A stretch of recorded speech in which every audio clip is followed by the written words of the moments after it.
राधा एक आम मध्यम वर्गीय परिवार की मुखिया थी। वे अपने बेटे राम और सीता के साथ रहती थी। एक बेटी सीना थी जो कि शादी के बाद अमेरिका में बस गई थी। राधा के पति की मृत्यु बहुत पहले ही हो गई थी।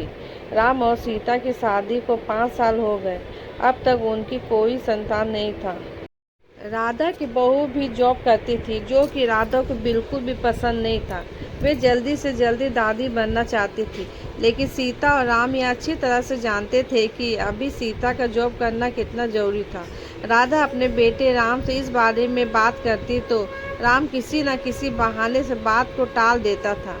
इसलिए वे सीता को ही परेशान करने के बहाने ढूंढती रहती थी ताकि वह अपनी जॉब छोड़ दे। और अभी कोरोना काल में तो मानो उनके मन की मुराद ही पूरी हो गई थी। हालांकि वे दिल के बुरी नहीं थी, लेकिन पोतों की चाह में वे ना चाहते हुए भी ऐसा कर जाती थी। अपनी हम उम्र सहेलियों को दादी बनते देखकर उनका मन दुखी हो जाता था। उस दिन भी घर में ऐसा ही कुछ हुआ। ऑफिस में काम की वजह से सीता देर तक सोती रही और राधा को अच्छा खासा मौका मिल गया। ये क्या बहू, अभी तक सो रही हो? पता है सुबह के 10 बज गए हैं। राम भी बेचारा कब से उठकर ऑफिस के काम पर लग गया है और तुम हो कि अभी तक सोई पड़ी हो।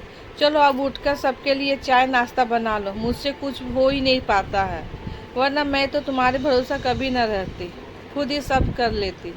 सॉरी माँ जी, वह देर रात तक काम चलता रहा, इसलिए सुबह सुबह ही सो पाई थी, इसलिए समय का पता ही नहीं चला। आप चलिए, मैं अभी जल्दी से आती हूँ।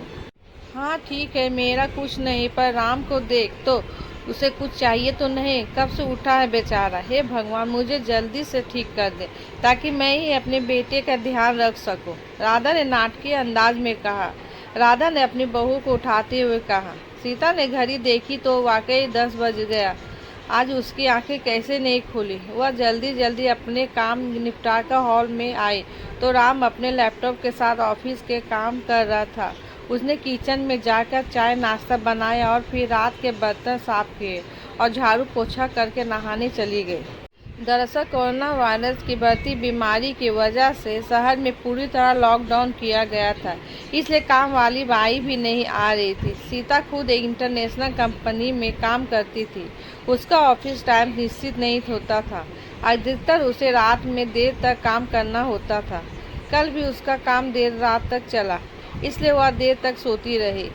सीता नहाकर आई तो देखा कि उसकी सास अपने कमरे में अपनी सहेली से फ़ोन पर बात कर रही थी। बातचीत में अपना नाम सुनकर सीता सास की बात सुनने लगी। अरे शारदा, तुम भी अपनी बहू को ज़्यादा सर पर मत बैठाओ। बहू को ज़्यादा उड़ने दोगी तो कल को अपनी नौकरी के चक्कर में वह तुम्हें ही घर की नौकरानी बनाकर छोड़ेगी। मैं तो भाई शुरू से ही सीता के नौकरी करने के खिलाफ थी। अब करे नौकरी शौक से, घर पर साथ साथ घर के काम भी करे। मैं तो बदन दर्द का बहाना बनाकर बैठ जाती हूँ, नहीं तो सारे काम का बोझ मेरे सिर पर आ गिरता। मैं कोई मुफ्त की नौकरानी थोड़ी ही हूँ। मैं तो कहती हूँ तुम भी यही किया करो। सास की बात सुनकर सीता की आंखों में आंसू आ गए। वह जिस सास को बीमार समझकर उनकी दिन रात सेवा कर रही थी, उन्हें एक गिलास तक पानी उठाने नहीं देती। सारा दिन घर का और रात को ऑफिस का काम करके थकान से चूर होकर भी ऊब तक नहीं करती थी। उसका यह फल मिला है। उसे माना वो मेरी नौकरी के खिलाफ है, मगर यदि घर के किस्त नहीं होती तो वह भी कभी नौकरी नहीं करती। राम का बोझ कम करने के लिए ही तो वह नौकरी कर रही थी। खैर, अभी के मुश्किल समय में वह सास से किसी भी बात पर बहस नहीं करना चाहती थी जिससे घर का माहौल खराब हो, इसलिए वह उनकी बातों को नज़रअंदाज करके वहां से चली गई। लेकिन उसकी नज़रों में राधा की इज्जत जरूर कम हो गई थी। दूसरे दिन सुबह सुबह राधा की बेटी सीमा का अमेरिका से फ़ोन आ गया। सीमा की सास उसके पास अमेरिका आई हुई थी। आदत के अनुसार राधा जी ने जैसे ही सीमा की सास की बुराई करनी चाहिए, वैसे ही सीमा ने उन्हें डांट दिया। किट्टू का बेबी केयर सेंटर भी बंद है। मैं और राजेश फुल टाइम बिजी रहते हैं। ऐसे में माँ जी ने अकेले ही किट्टू के साथ साथ पूरे घर का सारा काम संभाला हुआ है। मुझे कुछ भी नहीं करने देती है। अगर वे नहीं होती तो माँ हमारा क्या होता, यह सोचकर भी रोंगटे खड़े हो जाते हैं।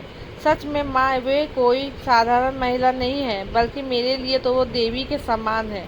मेरे इतना अपमान करने के बावजूद। और सीमा रोने लगी। उसने फ़ोन कट कर दिया। सीमा की बात सुनकर राधा की भी आंखें भर आई। उन्हें अपनी भूल का एहसास हो गया था।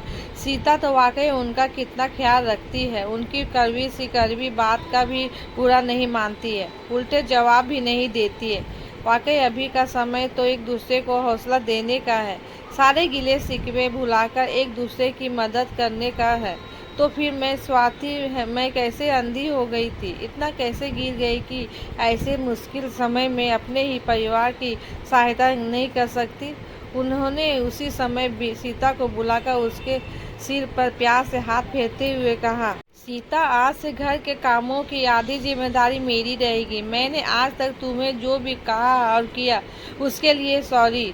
चलो अब तुम जाकर आराम करो, खाना मैं बना लूंगी। इधर सास का बदला हुआ रूप देखकर बहू की भी आंखों में आंसू आ गए और वो अपनी सास के प्रति उसके मन में फिर से पहले वाला सम्मान वापस आ गया। शायद हमारे जीवन में मुश्किल समय आता ही इसलिए है कि हमें एक दूसरे की अहमियत का पता चले।